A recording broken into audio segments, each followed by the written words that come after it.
নমস্কাৰ বন্ধুসকল, ইণ্টাৰেষ্টিং টিপছৰ পুনৰ এক নতুন ভিডিঅ'লৈ আপোনালোক সকলোকে স্বাগতম জনাইছো। বন্ধুসকল, লেবানন মধ্যপূব এছিয়াৰ এখন এনে দেশ যাৰ সৈতে ইতিহাসৰ অনেক ৰহস্য জড়িত হৈ আছে। গতিকে আজি মই ক'বলৈ গৈ আছো লেবাননৰ বিষয়ে কিছুমান এনে তথ্য যিবোৰে আপোনাক আচৰিত কৰি তুলিব। গতিকে ভিডিঅ'টি শেষলৈকে নিশ্চয় চাব, লগতে চেনেলটিক ছাবস্ক্ৰাইব কৰিবলৈ নাপাহৰিব। তেন্তে আহক ভিডিঅ'টি আৰম্ভ কৰোঁ। বন্ধুসকল, লেবাননক এছিয়াৰ আটাইতকৈ পুৰণি দেশবোৰৰ ভিতৰত এখন মনা হয়, যাৰ অস্তিত্ব প্ৰায় ৭,০০০ বছৰ পুৰণি। লেবানন এখন এনে দেশ যাৰ নামটোক প্ৰায় ৪,০০০ বছৰ ধৰি পৰিৱৰ্তন কৰা নাই। বিশ্বৰ অনেক আচৰিত কৰা কথাৰ লগত লেবাননৰ নাম জড়িত হৈ আছে। লেবাননৰ নামটো বাইবেলত ৭০ বাৰতকৈ অধিক উল্লেখ কৰা আছে, আৰু বিশ্বৰ আটাইতকৈ পুৰণি কিতাপতো লেবাননৰ নাম পোৱা যায়। যীশু খ্ৰীষ্টই নিজৰ জীৱনৰ প্ৰথমটো চমৎকাৰ লেবানন দেশতেই কৰিছিল। লেবাননৰ ৰাজধানী বেইৰুট এখন এনে চহৰ যাক অতীতৰ পৰা আজিলৈকে ৭ বাৰ ধ্বংস কৰা হৈছে আৰু ৭ বাৰ পুনৰ নিৰ্মাণ কৰা হৈছে। লেবানন নিজৰ এবিধ বিশেষ গছ কেদাৰৰ বাবে বিশ্বত বহু বিখ্যাত। কোৱা হয় লেবাননৰ এই কেদাৰ গছ ঈশ্বৰে নিজ হাতেৰে বনাইছিল, আৰু এই কেদাৰৰ নামটো বাইবেলত মুঠ ৭৫ বাৰ লোৱা হৈছে। সেইবাবে লেবাননক ঈশ্বৰৰ দেশ বুলিও কোৱা হয়। আকৰ্ষণীয় ইতিহাসৰ সৈতে জড়িত থকাৰ বাবে লেবাননত বহু অধিক পৰিমাণে ঐতিহাসিক স্থান পোৱা যায়। ২০০৯ নিউয়ৰ্ক টাইমছৰ অনুসৰি বেইৰুট বিশ্বৰ নম্বৰ 1 টুৰিষ্ট ডেষ্টিনেশ্যন, য'ৰ পৰা লেবাননৰ মুঠ ইনকমৰ প্ৰায় ১০% আহে।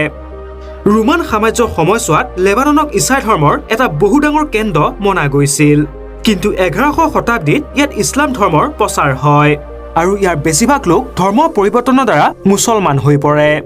ইয়াৰ মুঠ ৬২ লাখ জনবসতিৰ ভিতৰত ৫৫% মুছলমান আৰু ৪০% ইছাই ধৰ্মী লোক বাস কৰে। এসময়ত লেবানন এখন ফ্ৰান্স উপনিৱেশ আছিল, কিন্তু দ্বিতীয় বিশ্বযুদ্ধৰ সময়ত যেতিয়া জাৰ্মানীয়ে ফ্ৰান্সক পৰাজিত কৰে তেতিয়া লেবাননে স্বাধীনতা লাভ কৰে। লেবানন মধ্যপূৰ্বৰ প্ৰথমখন দেশ য'ত গণতন্ত্ৰ প্ৰতিষ্ঠিত হয় আৰু সংবিধানক মান্যতা দিয়া হয়। ইয়াত মুঠ ১৮টা জাতি আৰু ধৰ্মৰ লোকে বাস কৰে। সেইবাবে ইয়াৰ চৰকাৰে ধৰ্মৰ ওপৰত দৃষ্টি ৰাখি ইয়াৰ সংবিধান ৰচনা কৰিছে। উদাহৰণস্বৰূপে যদি দেখা যায়, তেন্তে ইয়াৰ ৰাষ্ট্ৰপতি যদি কোনো ইছাই লোক হয়, তেন্তে প্ৰধানমন্ত্ৰী কোনো এজন মুছলমান লোকক বনোৱা হয়। ইয়াৰ কানুন হৈছে চিভিল ল, কিন্তু ইয়াত প্ৰতিটো ধৰ্মৰ লোকক সমানে অধিকাৰ দিয়া হয়। ১৯৪৮ চনত লেবাননৰ ইজৰাইলৰ লগত যুদ্ধ হয়, আৰু এই সময়ছোৱাতেই পেলেষ্টিনৰ প্ৰায় ১ লাখতকৈ অধিক লোক লেবাননত প্ৰৱেশ কৰে, আৰু আজিৰ দিনতো লেবাননত প্ৰায় ৪ লাখতকৈ অধিক ৰেফিউজিয়ে বাস কৰে। ২০০৫ চনৰ আগতে লেবাননৰ নাগৰিকত্ব নথকাৰ বাবে পেলেষ্টিয়ান লোকবোৰক প্ৰতিটো স্থানতে চাকৰি দিয়া নগৈছিল, কিন্তু অৱশেষত ইয়াৰ আইনত সংশোধনী কৰি পেলেষ্টিয়ান লোকবোৰক এই অধিকাৰ প্ৰদান কৰা হয়। লেবাননক মধ্যপূৰ্বৰ এখন বহু ধনী আৰু সন্মানীয় দেশ মনা হয়।